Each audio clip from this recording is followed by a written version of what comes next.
Oh non, il se noie. Non.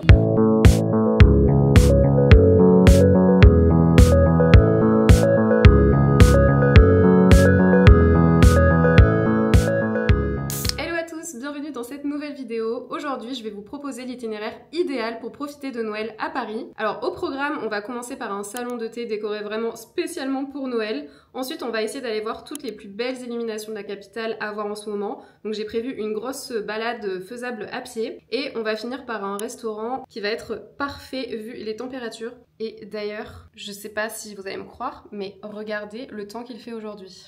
Et je vous jure que c'est réalisé sans trucage.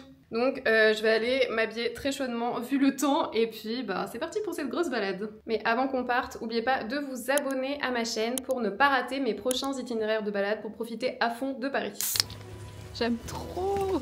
Franchement c'est trop rare qu'il neige comme ça autant à Paris. Après ça arrive qu'il neige de temps en temps, mais plutôt vers janvier, février, mars. Là aussitôt dans l'année c'est incroyable.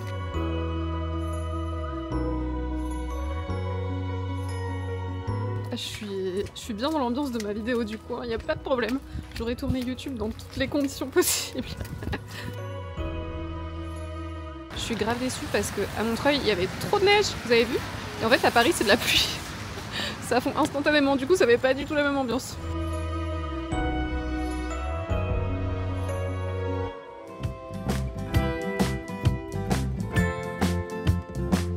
Le concept c'était de faire un salon de thé assez girly où tu peux avoir un peu toutes les générations qui se rencontrent. Du coup le décor il change à chaque saison avec une nouvelle carte et j'essaye au maximum de faire un décor immersif. Là par exemple c'est Noël et c'est vraiment le Noël traditionnel. L'inspiration c'était vraiment les téléfilms. Moi je travaille avec plusieurs personnes, dont quelque part. On travaille aussi avec une biscuitière qui va à chaque changement de saison faire une collection de biscuits sur le thème. Pour les boissons peut-être, alors ici c'est uniquement des laits végétaux. C'est le choix entre soja, soja vanillé, avoine et amande. Et là j'avais mis en place le bar à chocolat chaud. Donc comme ça vous prenez votre chocolat et ensuite vous avez le petit bar à topping où vous mettez ce que vous voulez.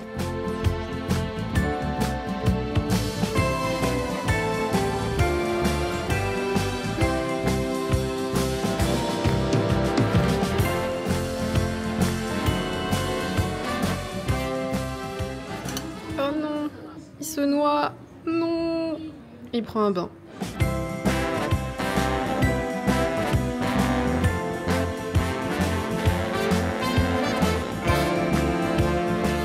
Bon, la neige a l'air de se calmer un peu, ça se transforme en pluie. Et c'était trop bien ce petit salon de thé. La gérante, elle est tellement gentille. Et en fait, ça se voit, enfin, c'est son bébé, quoi, cet endroit. Elle y met vraiment beaucoup de cœur et beaucoup de passion. J'ai passé un super moment. Et on continue cette journée parfaite de Noël avec, évidemment, les illuminations de Noël. On va aller voir les spots incontournables à voir absolument à Noël à Paris. Et j'ai fait un petit itinéraire en fait faisable à pied. C'est pas une boucle, c'est une ligne droite. Enfin, vous allez voir. Je fais ça chaque année en fait. C'est un peu ma tradition. Donc c'est parti.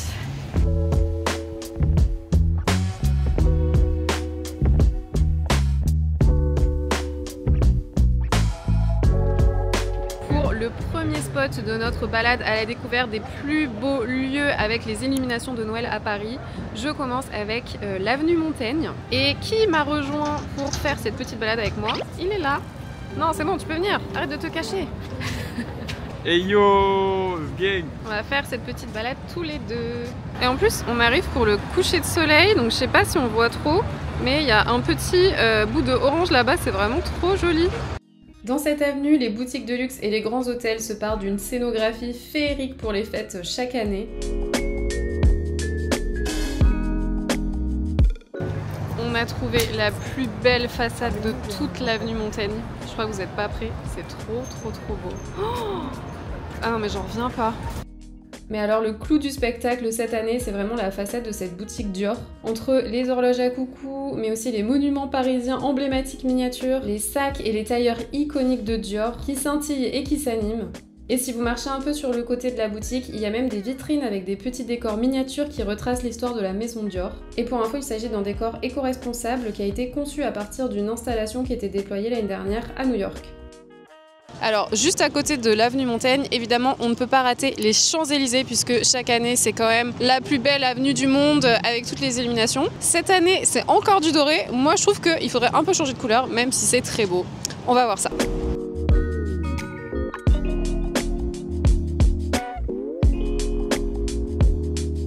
Arrêt technique, parce que comme d'habitude, Stéphane a faim. Donc il lui faut son petit goûter à Stéphane. Mais arrête de te moquer. Il est 18 h. Oui, mais il n'y a pas d'heure. Et puis attention, pas n'importe quel goûter. Hein.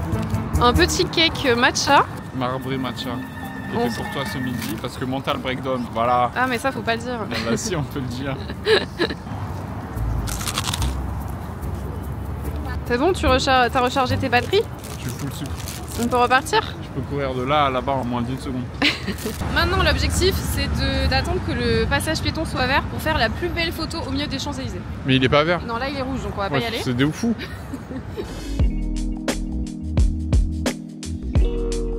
Alors maintenant, direction le 3e spot incontournable de Noël à Paris, qui est bien sûr le sapin des Galeries Lafayette. Donc là, il va falloir qu'on marche un petit peu parce que je crois que c'est 20-25 minutes. Mais bon, ça va nous faire du bien. Comme ça, on va s'ouvrir l'appétit pour le restaurant de ce soir qui promet d'être bien costaud. Je vous spoil pas trop, mais je pense que ça va vous plaire. Ouais, spoil pas, ouais. Spoil pas, ouais.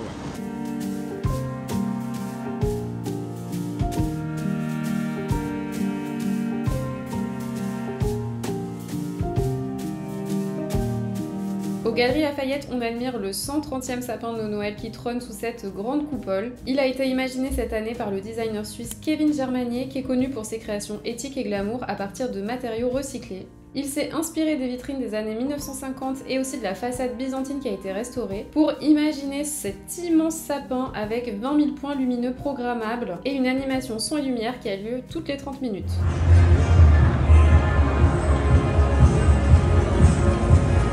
Dites-moi ce que vous pensez du sapin cette année, moi franchement je le trouve très beau. Et surtout n'oubliez pas les vitrines bien sûr du magasin avec les belles mises en scène. Et sachez que tout est réalisé à la main uniquement avec des matériaux recyclés des anciennes années et des anciennes vitrines.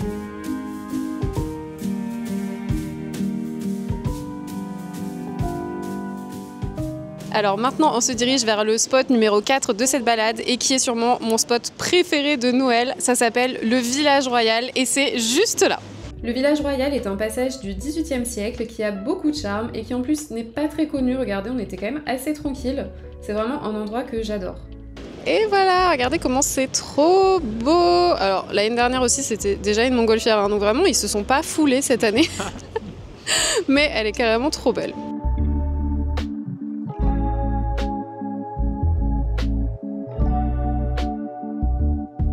Alors là, on se dirige vers le 5e spot incontournable qui est le boulevard. Non, le boulevard ou rue? C'est la rue du Faubourg Saint-Honoré puisque chaque année, ils font des décorations qui sont vraiment magnifiques. J'espère qu'il y aura un peu de changement parce que là, je commençais à me dire qu'en fait, tout est pareil que l'année dernière. Mais normalement, c'est un endroit qui ne déçoit pas.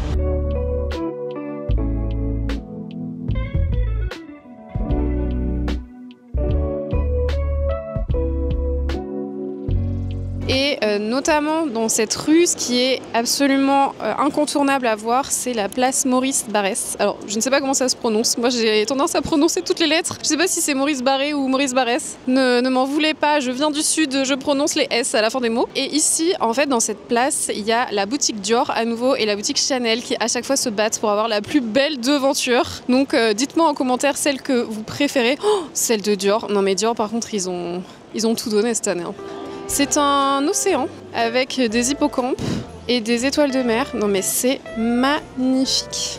Et là, donc nous avons Chanel qui a mis un gros nœud sur sa devanture. C'est classique, c'est classique. C'est beau quand même. Et donc sur cette place, il y a une église et devant, il y a toujours cette petite boule de Noël où on peut venir faire des photos. Ça aussi, c'était là l'année dernière.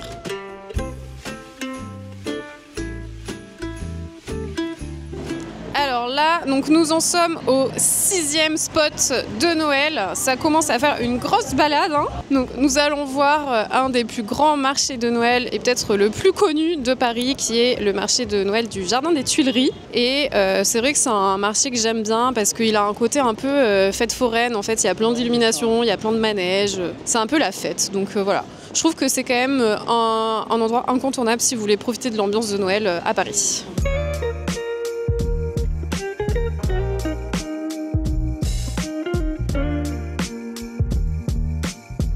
Mais regarde, il y a une boucherie toulousaine. Je vous ai dit, je viens du sud, mais je viens de Toulouse en fait. Par contre, saucisse au fromage et saucisse au piment d'Espelette, c'est pas du tout toulousain, hein, on est d'accord. Hein. Aïe aïe aïe, là ça va pas du tout là.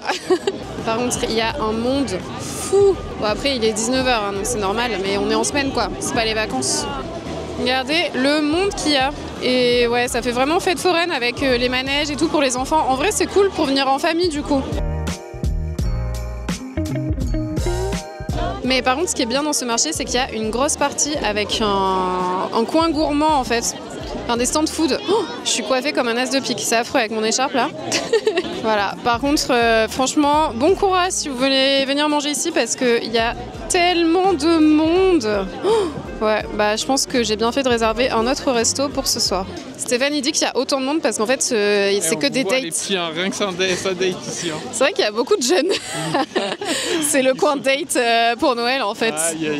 Normal. En vrai, c'est cool, hein, tu viens, tu manges un petit truc, tu fais un petit tour de manège. Un peu de sensation forte. Ouais, stylé. Nous, c'est pas ça nos dates hein, maintenant. Hein. À 33 ans, on fait pas ça. Hein. Comment ça?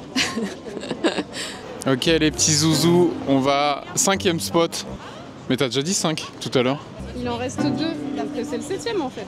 Donc c'est le 8e. Donc là on est au 3... Je t'ai dit il en reste 2. Ok, 333e spot. On est parti pour la place Vendôme. Voilà, regardez, téléportation.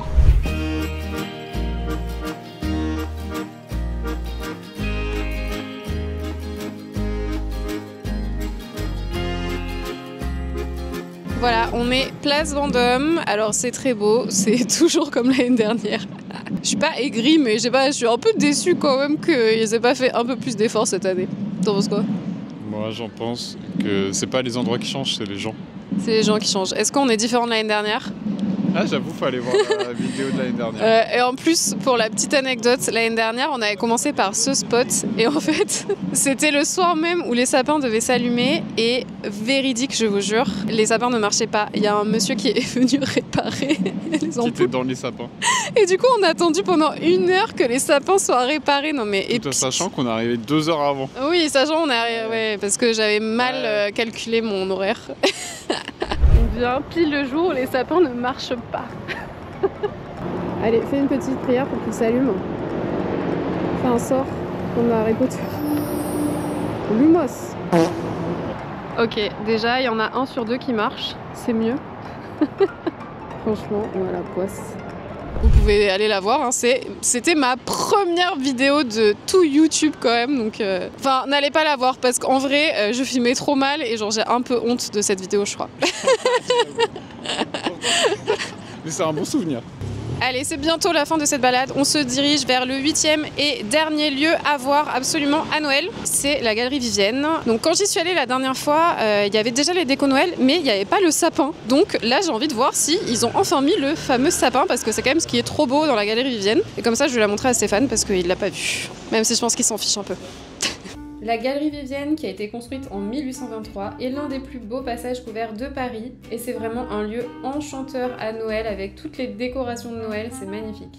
C'est un échec, puisque le sapin est censé être là où je suis. Je suis grave deg. Pourquoi il n'y a pas de sapin? Ou alors il est trop tôt? Bon bah tant pis. Direction le restaurant, on a tout fini et ça tombe bien parce que on est affamé. En plus, on a beaucoup marché. Et donc là, ce qu'on vient de faire, c'est une balade d'environ 1h30 où tout se fait à pied. Donc franchement, je trouve que ça fait une belle idée de sortie pour voir tous les spots de Noël. Ou de date. Ou de date. Vraiment, si t'es en date et que tu marches pendant 1h30...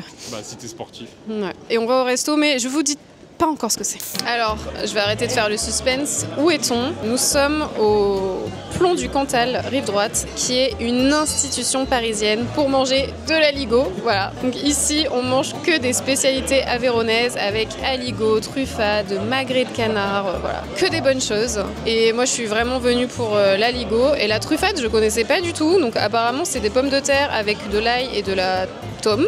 Donc je sais pas. Je vais peut-être me laisser tenter par ça. Ou l'aligot.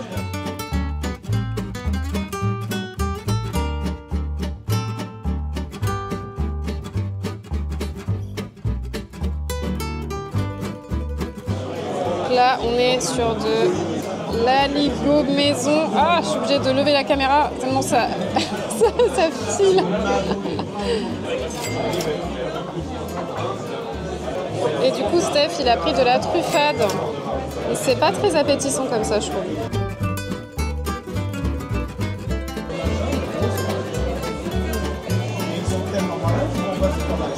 On sent beaucoup l'ail, on sent beaucoup le fromage. J'ai jamais mangé de l'aligot pareil. Hein. Ça dépote, hein. Faut aimer l'ail. Hein. Et la truffade alors. Je vais goûter sa truffade. Toi, la truffade, elle a moins de goût à l'ail. Il n'y a pas d'ail. Il y avait tomes, ail et c'est tout. Et patates. Il n'y a pas d'ail. Ah bon. Je me régale. Et le magret, je vous ai pas montré. Déjà, il est énorme. Je sais même pas comment je vais finir tout ça. Regardez ce magret de canard. Je pense que j'ai 500 grammes de magret de canard pour moi tout seul. Et Stéphane, il a 500 grammes de bœuf. Alors, en dessert, moi j'ai pris un flan à la châtaigne. Et Stéphane, il a pris une tarte maison pomme caramel qui a l'air grave bonne.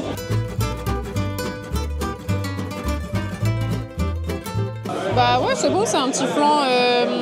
En fait, je sens pas trop la châtaigne dans le flan. C'est bon, c'est vraiment un flan de grand-mère, quoi.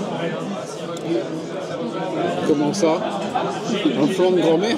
Il me fout le flash dans la tête. Alors, grave bonne. Waouh. Cette tête. Il analyse. Ah, salut l'équipe. Retrouvez pour le TED Talk la tarte aux pommes. C'est très sucré. C'est bien bon, bien dodu, mais c'est très sucré. Mais moi, je trouve pas que ce soit très sucré. Hein. Ah ouais? Non, c'est une bonne tarte aux pommes. Mais c'est parce que tu viens de manger un énorme plat de viande et tout, du coup, tu trouves que c'est plus sucré que... Peut-être. Je pense.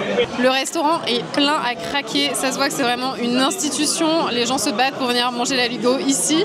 Et franchement, c'était super bon. Les portions sont gigantesques. Donc, les gens disaient en commentaire que c'était un peu cher. Mais en vrai, moi, j'ai pris un plat, le magret. J'avais 500 grammes de magret. J'avais quoi, 1 kg d'aligot. Non, peut-être pas, mais... Beaucoup, quoi. Impossible de finir le plat. Donc, pour 30 €, franchement, t'en as pour ton argent, quoi. Et c'est un restaurant qui est idéal pour venir en groupe ou en famille parce qu'il y a beaucoup de grandes tables. Et voilà, c'est la fin de cette journée bien chargée pour profiter à fond de Noël à Paris parce que cette période, c'est quand même trop bien. Donc, j'espère que vous referez exactement la même balade que moi. Ou un peu arrangé. Ou un peu arrangé. Je vous fais des bisous et je vous dis à mercredi prochain. Salut!